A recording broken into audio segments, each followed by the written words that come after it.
Pewaris utama. Bab 88. Sebuah gangguan kecil. Baguslah kalau begitu. Dengan demikian kita sudah saling mengenal. Respon Hendy juga turut senang. Sekarang persiapkan dirimu untuk menerima mandat pengembalian perusahaanmu ini, ucap Hendy penuh wibawa. Dengan telah ditanda-tanganinya surat kepemilikan baru ini, otomatis perusahaan yang telah lama hilang sudah kembali lagi padamu. Sebagai pemilik perusahaan, lakukan yang terbaik pada semua karyawanmu. Untuk kau ketahui, anak buah Melviano masih ada di sini. Tapi bukan sebagai preman lagi. Sebagiannya ada yang beralih profesi sebagai buruh pabrik, ada juga yang tetap memilih sebagai pengawal atau security di perusahaanmu ini. Aku melalui orang-orangku, akan terus mengawasi mereka. Jika berani berbuat macam-macam lagi, maka orang-orangku akan bertindak tegas pada mereka.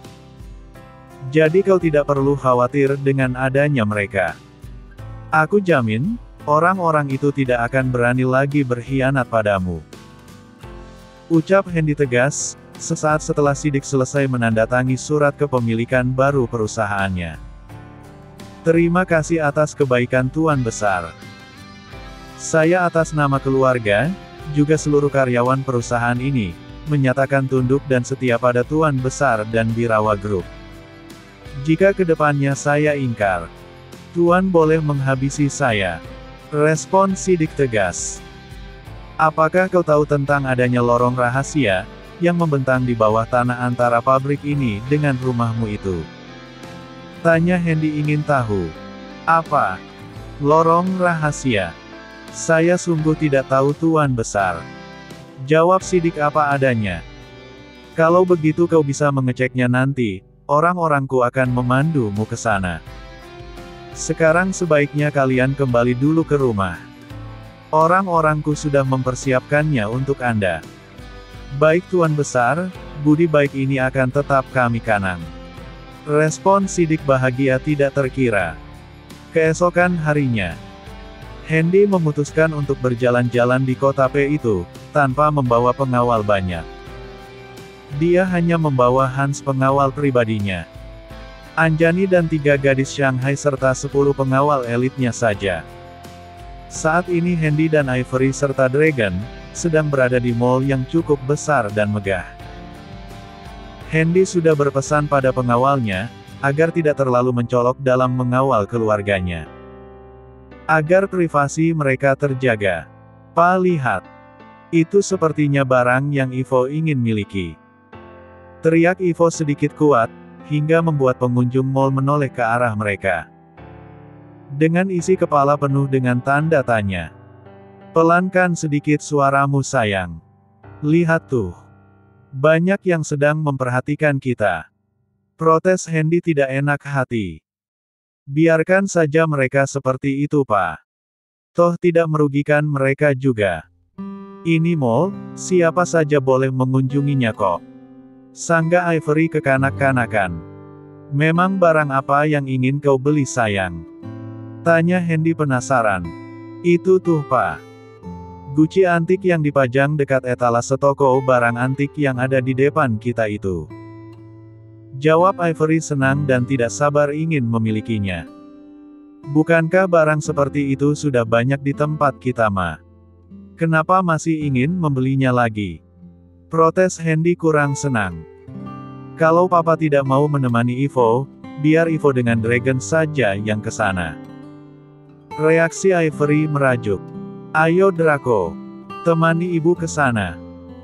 Ucap Ivory pada anaknya, sambil menunjuk ke arah toko barang antik, yang berada tidak jauh dari tempatnya berdiri itu. Tapi ayah jadi sendiri dong Bu. Kita ajak ayah juga lah. Ya. Protes Dragon kecil sambil menarik tangan ayahnya agar ikut dengan mereka. Ya. Ayah akan ikut ke sana. Takut ibumu ngambek nanti, bisa gawat. Jawab ayahnya santai, sambil mengedipkan matanya ke arah Ivory. Kalau ada maunya. Gitu deh. ejek Ivory sambil menjulurkan lidahnya untuk menggoda suaminya tersebut, kemudian bergegas menuju ke arah toko barang antik itu. "Selamat datang Nyonya, selamat datang Tuan, dan selamat datang Tuan muda." Sapa pelayan toko barang antik itu cukup ramah. Menyapa ketiganya dengan sebutan masing-masing. "Ya, terima kasih," respon Ivory senang. "Apa yang bisa kami bantu Nyonya?" tanya pelayan itu sekali lagi. "Aku tertarik dengan guci antik itu. Apakah itu barang asli?" respon Ivory antusias sambil menyelidik. "Toko ini hanya menjual barang asli saja Nyonya. Dan satu-satunya yang ada di kota ini. Kalaupun ada toko lain, tapi banyak menjual barang palsu, walau bentuknya juga sama." Jawab pelayan tersebut cukup lancar. Mendengar penjelasan tersebut, Ivory tidak langsung mempercayainya. Karena dia ingin mengujinya sendiri, lalu berkata, "Bolehkah saya menyentuh guci itu?" "Boleh saja Nyonya. Tapi setelah itu harus dibeli, karena kalau sudah keluar dari etalase, pemegangnya harus bertanggung jawab, disebabkan guci tersebut rentan terhadap sentuhan." Jawab pelayan itu apa adanya. "Kau tenang saja. Kalau barang itu asli akan saya beli. Kalau tidak pun akan saya beli juga," respon Ivory berani menjamin. "Baiklah Nyonya silakan," ucapnya sedikit ragu. Kemudian dengan gerakan hati-hati, mengambil guci tersebut, dan diletakkan di atas meja khusus yang ada di dalam toko itu. Sebagai penggemar sekaligus ahli di bidang barang antik, Ivory tahu mana barang yang asli mana yang palsu. Keahliannya itu tidak ada siapapun yang tahu, kecuali setelah dia menikah dengan Handy. Kebiasaannya yang satu ini, membuat Handy sedikit heran. Perempuan kok menyukai barang antik? Biasanya yang disukai oleh seorang perempuan itu tas-tas branded, dan barang-barang bermerek lainnya. Tapi Ivory lebih menyukai barang-barang antik ketimbang barang mewah masa kini. Namun demikian, bukan Ivory tidak punya barang-barang mewah, justru itu yang terbanyak, karena dia mengimbangi agar kepemilikan barang mewah dan barang-barang antiknya itu seimbang. Dia bisa melakukan itu karena ditunjang oleh perekonomiannya yang mumpuni, dan orang super kaya sebelum menikah dengan Handy, apalagi setelah menikah dengannya. Kegemarannya akan barang antik, malah menjadi-jadi, tapi tidak begitu ditonjolkan ketika berada di kota B maupun kota Golden City. Dia tahu mana yang urgen mana yang tidak. Memikirkan semua itu, dan mumpung sedang berada di toko barang antik, yang dia herankan, kenapa bisa ada di sebuah kota yang bukan ibu kota negara, Ivory segera mendekati guci kecil tersebut, kemudian merabanya dengan perlahan, untuk menguji apakah barang itu asli atau tidak. Dia ingin mencari dan merasakan, apakah dari dalam guci itu ada aura kesungguhan dan kehati-hatian dari pembuatnya. Karena menurut literatur, sebuah benda antik itu, dibuat dengan hati dan bersungguh-sungguh oleh pembuatnya. Jika merasakan ketertarikan yang tinggi terhadap barang antik itu, bisa dikatakan bahwa barang tersebut memang asli. Tapi jika tidak, itu tergantung dari orang bersangkutan, jika asli akan dibeli, tapi jika tidak yang akan ditinggalkan begitu saja. "Bisa kau ceritakan sejarah guci antik ini Nona?" ucap Ivory tiba-tiba. "Saya akan panggilkan manajer toko ini sebentar, karena hanya dia yang lebih tahu tentang guci ini," jawab pelayan toko itu terus terang. "Kalau begitu tolong kau hubungi manajermu sekarang," respon Ivory terkesan memaksa. "Baiklah akan saya hubungi," respon pelayan itu cepat, kemudian menelepon pimpinannya, agar datang ke toko itu segera. Tak lama sesudah itu, terlihat dua orang masuk ke dalam toko barang antik tersebut, dikawal oleh 4 orang pengawalnya, yang terlihat tidak ramah ketika memandang orang lain. Ketika berpapasan dengan Handy dan Dragon, Sikap mereka seolah-olah meremehkan keberadaan Hendy dan anaknya itu. Tapi Hendy cuek saja, tidak menghiraukan sikap keempat pengawal yang arogan itu. Pelayan toko lain yang sudah mengenal kedua orang itu bergegas menghampiri keduanya, dan dengan ramahnya berkata, "Selamat pagi Tuan Muda dan Nona. Apa yang bisa kami bantu? Apakah Anda ingin mendapatkan barang antik di toko kami ini?" Tanya pelayan itu dengan suara khasnya. "Ya, tunanganku ini ingin mencari sebuah guci antik, yang katanya baru datang dari Tiongkok. Apakah kau bisa menunjukkannya padaku?" Jawab Anthony, orang yang dipanggil Tuan Muda itu dengan sikap sombongnya tersebut. "Memang barang itu sudah datang Tuan Muda, tapi sudah dibuking oleh orang lain. Itu orangnya," jawab Shirley. Pelayan toko itu terus terang, sambil menunjuk ke arah Ivory, yang sedang sibuk mengamati sebuah guci yang ada di atas meja tersebut. Anthony dan Citra segera mengalihkan pandangannya ke arah Ivory, dan mendapati apa yang dikatakan oleh Shirley itu memang benar adanya. Saat ini dia sedang menimang dan mengamati sebuah guci antik kecil berasal dari daratan Tiongkok, dengan ekspresi yang sulit untuk ditebak apa maksudnya. Tidak mau membuang waktu, mereka segera mendekati Ivory dan langsung berkata, "Kalau kau mau menyerahkan guci itu pada kami, maka aku akan memberimu uang yang banyak, hingga kau bisa membeli barang-barang mewah yang kau inginkan," ucap Anthony dengan sikap sombongnya itu.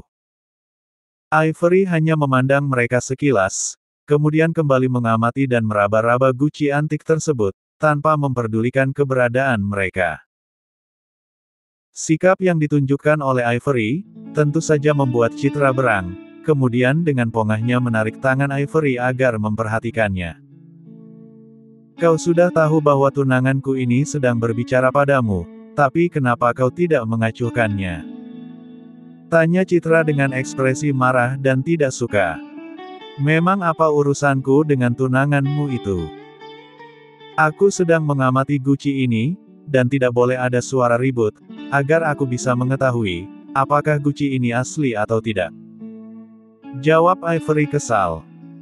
Hendy yang melihat perdebatan mereka, segera mendekat, kemudian berkata, "Apa yang dikatakan oleh istriku itu benar, dia sedang mengamati apakah barang yang ada di atas meja itu asli atau tidak, tapi kalian telah mengganggu konsentrasinya dalam bekerja," ucap Hendy masih bersikap merendah. "Siapa kau? Kenapa berani ikut campur? Tak tahukah kau siapa aku?" tanya Anthony marah. "Aku tidak peduli siapa kamu. Yang aku tahu istriku ini sedang fokus. Jadi jangan mengganggunya," jawab Hendy dengan suara kuat. "Tuan-tuan, mohon tidak membuat keributan di sini, dan pelankan suara Anda," ucap Shirley menegur ketiganya agar diam. "Maaf, tidak sengaja. Aku hanya kesal melihat sikap mereka yang tidak tahu aturan ini," respon Hendy sedikit tidak enak hati. "Diam kau. Apakah kau sudah bosan bekerja di sini, ha?" bentak Citra marah pada Shirley, si pelayan toko tersebut dengan angkuhnya. "Maafkan saya Nona. Saya tidak berani," jawab Shirley ketakutan. "Kalau begitu kau diam saja. Termasuk kau Diva," respon Citra tidak senang. "Tawaranku masih berlaku padamu Nyonya. Aku ingin kau menyerahkan guci itu untuk kami miliki, karena tunanganku ini penyuka barang-barang antik, apalagi guci itu, yang cuma ada satu-satunya di dunia saat ini," ucap Anthony terkesan memaksa. "Aku akan memberimu uang banyak, agar kau bisa berbelanja kebutuhanmu di kota ini," ujarnya terkesan merendahkan Ivory. Ivory menghentikan kegiatannya mengamati guci antik itu, kemudian berdiri tegak menghadap Anthony dan Citra, lalu berkata, "Aku menginginkan guci ini. Apakah kalian keberatan?" Jawab Ivory enteng, lalu berkata lagi, "Lagian berapa banyak uangmu, hingga berani memberikannya pada orang lain secara cuma-cuma. Aku bahkan bisa membeli mall ini termasuk isinya, apalagi hanya sekedar memberi uang padamu. Jawab Anthony kurang senang. Jadi pikirkanlah dengan baik tawaranku itu. Jika kau mau menyerahkan Gucci itu pada kami, saat ini juga aku akan mentransfer 2 miliar ke rekeningmu. Jawab Anthony cepat dan tanpa pikir panjang lagi. Harga Gucci ini menurut taksiranku sekitar 1 miliar. Apakah kau tidak merasa rugi jika harus mengeluarkan uang sebanyak itu padaku? Tanya Ivory tegas. Uang segitu tidak ada harganya bagiku. Orang tuaku sangat kaya.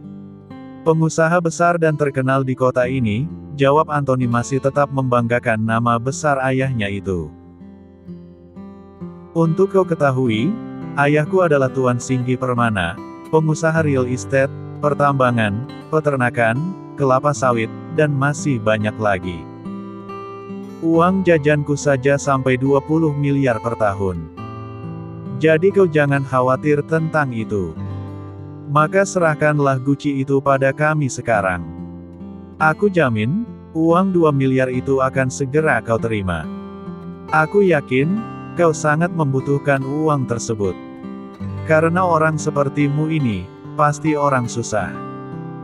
Berlagak kaya, dan menyukai barang antik, yang sudah tahu harganya pasti mahal. Sebelum pikiranku berubah, sebaiknya kau serahkan saja Gucci itu pada kami. Bentak Anthony tidak senang. Hendy yang mendengar kata-kata merendahkan itu menjadi geram. Dalam hatinya terus membatin, dan seperti mengingat-ingat, nama orang yang barusan tadi disebutkan oleh Anthony itu. Kemudian mengirim notifikasi pada Rams, untuk mencari tahu siapa si Singgi itu. Setelah mengirim pesan pada Rams, Hendy mendekati Anthony yang arogan tersebut, lalu mencengkeram-kerah bajunya kuat-kuat. Anak buah Anthony bergegas mendekati Hendy, ingin memberi pelajaran padanya, tapi tindakan mereka itu dicegah oleh Ivory dengan berkata, "Biarkan saja dia. Orang sombong seperti itu harus diberi pelajaran, tapi bukan dengan cara kekerasan. Jadi lepaskan dia." Hans yang berada di luar toko, begitu juga dengan yang lainnya itu, ingin memasukinya toko tersebut, tapi dicegah oleh Hendy. Karena dia khawatir akan memancing keributan dalam toko, dan akan menghancurkan isinya. "Katakan apa maumu, kenapa kau mencegah keinginanku untuk memiliki Gucci ini?" Tanya Anthony kesal, karena ada orang yang berani mencari gara-gara dengannya. "Aku cuma tidak senang. Karena kau telah merendahkan martabat istriku, dengan mengiming-imingi uang 2 miliar yang tidak seberapa itu." Jawab Hendy dengan mimik muka kesal. "Memangnya kenapa kalau aku menawari istrimu itu? Bukankah kalian butuh uang tersebut?" Jawabnya enteng. "Lagian aku kasihan dengan anakmu ini. Mungkin sudah lama tidak dibelikan mainan, karena kalian tidak punya uang. Atau terlalu banyak hutang, disebabkan oleh hobi istrimu itu. Maka jangan sungkan-sungkan lagi untuk menerima tawaranku teman. Rugi lo kalau sampai menolak. Orang miskin seperti kalian ini, mana pantas mendapatkan uang sebanyak itu. Tapi sekarang, kesempatan sudah ada di depan mata. Tunggu apa lagi? Kapan lagi kalian bisa memiliki uang sebanyak itu? Bagaimana?" Ucap Anthony mencoba mengintimidasi Hendy. "Kau..." Respon Hendy sangat marah sekali, sambil mengepalkan tangannya erat-erat, dan diarahkan ke wajah Anthony, si tuan muda arogan tersebut. Ingin rasanya Hendy menonjok wajah Anthony saat itu juga, tapi sedaya upaya dia tahan, karena tidak mau merusak harga dirinya, apalagi merusak isi dalam toko barang antik itu. "Kalian kenapa diam saja? Hajar orang ini!" Perintah Anthony pada anak buahnya itu kesal, karena telah diintimidasi seperti itu. Tak tahan melihat drama penghinaan itu, Hans, Anjani dan 3 gadis Shanghai, bergegas masuk ke dalam toko tersebut. Lalu mengelilingi Anthony dan tunangannya, termasuk keempat pengawalnya tersebut. Belum juga mereka sempat bentrok, pemilik toko tersebut pun masuk, dan segera melerai mereka dengan berteriak. "Hentikan!" Sontak saja teriakan itu membuat gerakan mereka terhenti, dan memandang ke arah orang yang tadi berteriak itu. Anthony yang melihat pemilik toko sekaligus manajernya tersebut datang, menjadi sangat girang sekali. Dia bagai mendapat calon pendukung kuat, agar bisa memiliki Gucci yang dikehendaki oleh tunangannya itu. "Paman Brata, kebetulan kau datang. Aku sangat senang sekali, dan sangat membutuhkan pertolongan dari Paman," ucap Anthony senang. "Tuan muda, kebetulan juga kau sudah datang. Gucci yang diberitakan itu sudah sampai ke tokoku. Apakah Tuan muda berminat?" Ucap Brata juga senang, tanpa memperdulikan keberadaan Handy dan Ivory dalam tokonya itu. Tapi tak lama kemudian, dia mengalihkan pandangannya pada Handy dan orang-orangnya itu, lalu berkata, "Ini tokoku. Jangan membuat keributan di sini," ujarnya marah. "Jangan bersikap tidak sopan pada tuanku ini. Kalau kau tidak mau bermasalah," ucap Hans geram. "Kau siapa? Dan memangnya siapa tuanmu itu?" jawab Brata garang. Ketika Hans ingin menjawab, Handy bergegas bersuara. "Maaf kalau orang-orangku ini membuatmu kurang senang. Kami kesini karena ingin membeli Gucci itu, dan istriku sudah menaksir keasliannya. Jadi apakah transaksi bisa segera dilaksanakan?" tanya Handy mencoba meredakan pertikaian itu. "Apakah kau tahu berapa harga Gucci ini?" tanya Brata meremehkan Handy. "Sebutkan saja berapa harganya," jawab Handy tegas. "Tunggu dulu Paman Brata. Tunanganku ini ingin memiliki Gucci tersebut, jadi Paman jangan menjual barang itu padanya," protes Anthony cepat. Orang yang dipanggil dengan nama Brata itu menjadi ragu, antara menuruti kata Anthony atau Handy. Dia jadi serba salah, dan tidak bisa memutuskan siapa yang berhak mendapatkan Gucci tersebut. Jika menuruti perkataan Handy, dia takut orang tua Anthony akan menarik sahamnya, pada usaha barang antiknya itu. Tapi jika menuruti keinginan Anthony, dia takut berita buruk akan tersebar, bahwa dia telah bersikap tidak adil pada pelanggannya. Dan itu akan menurunkan gambaran yang kurang baik pada usahanya tersebut. Tak mau larut dalam kemelut perebutan Gucci antik itu, Brata memanggil pelayan yang tadi meneleponnya dengan berkata, "Siapa yang duluan datang, dan menaksir Gucci tersebut?" ucapnya tegas. "Nyonya ini tuan," jawab Diva apa adanya. "Nyonya, tolong beri muka pada saya, bisakah melepaskan Gucci itu pada tuan muda ini?" tanya Brata cukup sopan pada Ivory. "Aku juga menginginkan Gucci itu, karena aku tahu, Gucci tersebut sangat langka, dan hanya satu-satunya di dunia. Jika dia mau memilikinya juga, maka dia harus membelinya dariku, setelah aku membayar pada Anda," jawab Ivory tidak mau kalah. "Baik. Aku akan memasang harga 10 miliar untuk Nyonya bayar," respon Brata tidak terduga. Harga Gucci ini paling tinggi 1-1,2 miliar rupiah. "Jika kau memasang harga setinggi itu, berarti kau telah memeras kami," jawab Ivory tidak senang. "Perbuatanmu ini bisa dilaporkan pada Asosiasi Perdagangan Barang Antik Dunia. Aku yakin, setelah mereka tahu kau telah berani memeras pelanggan, maka usahamu akan bangkrut dalam seketika, mau?"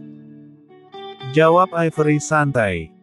"Bagaimana mana Nyonya tahu tentang asosiasi itu? Siapakah Anda ini?" tanya Brata gugup. "Aku Ivory Sanders, sekretaris satu asosiasi tersebut, untuk wilayah Asia Tenggara," jawab Ivory berterus terang. "Apa? Bagaimana mungkin? Teriak Brata ketakutan, tapi lebih takut lagi akan ancaman kebangkrutan yang digaungkan oleh Anthony itu. Aku tidak peduli pada Anda. Aku harus menjual Gucci tersebut pada tuan muda ini. Bantahnya terkesan melawan. Pelayan, ambil Gucci itu, dan masukkan dalam kotak khusus barang antik, dan kirim ke kediaman tuan muda Tony. Sekarang, perintah Brata tegas. Anda benar-benar pedagang yang tidak tahu diuntung. Dari tadi aku cukup bersabar, menghadapi kalian ini. Tapi sekarang sudah tidak lagi. Protes Hendy kesal. Tak lama sesudah itu, di handphone Hendy masuk sebuah notifikasi dari Rams, memberitakan tentang siapa Singgi Permana itu. Ternyata dia adalah pengusaha yang banyak berbuat masalah, dengan menggelapkan pajak hasil usaha tahunan pada pemerintah. Selain itu, dia juga tersandung kasus suap, tentang pajak itu. Dan yang terbaru adalah, kasus penguasaan lahan pemerintah, yang dia rubah menjadi atas namanya, demi untuk meluaskan lahan kelapa sawitnya. Bukan hanya itu saja, Singgi juga tersandung kasus suap pada pihak bank, karena menunda hutangnya yang sudah jatuh tempo. Membaca notifikasi yang panjang itu, Hendy tersenyum senang, kemudian mengetikkan perintah, agar Rams berbuat sesuatu pada perusahaan Singgi itu.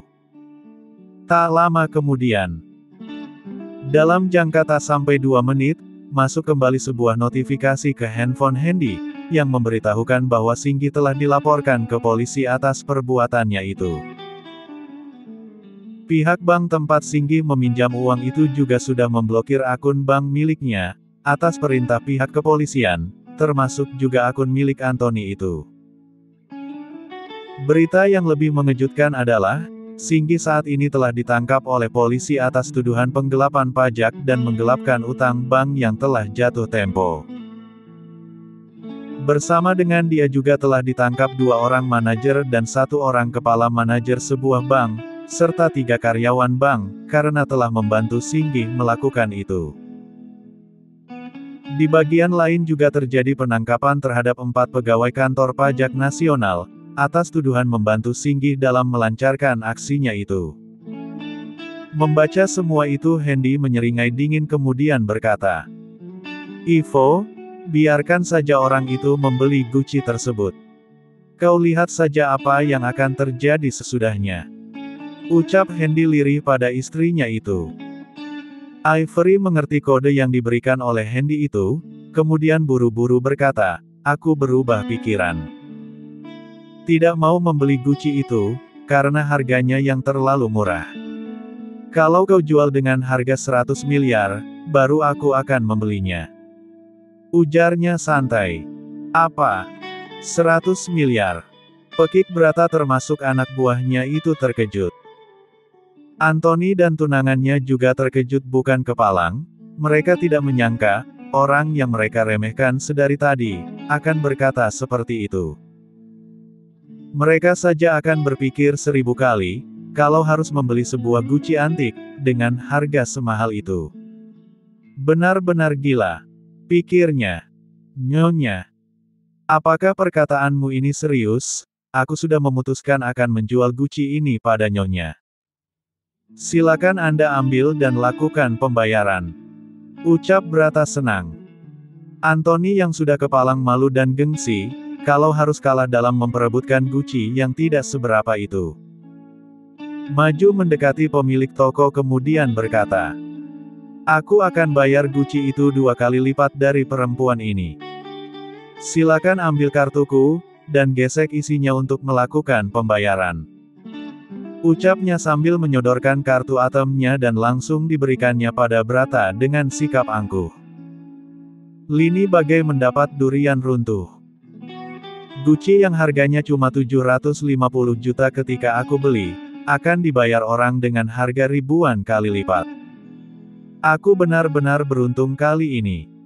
Batin hati Brata bertalu-talu dan senang. Hendy dan Ivory hanya diam saja, ketika melihat tingkah laku dari pemilik toko itu. Apalagi melihat Anthony dan Citra yang tersenyum penuh kemenangan. Bersambung.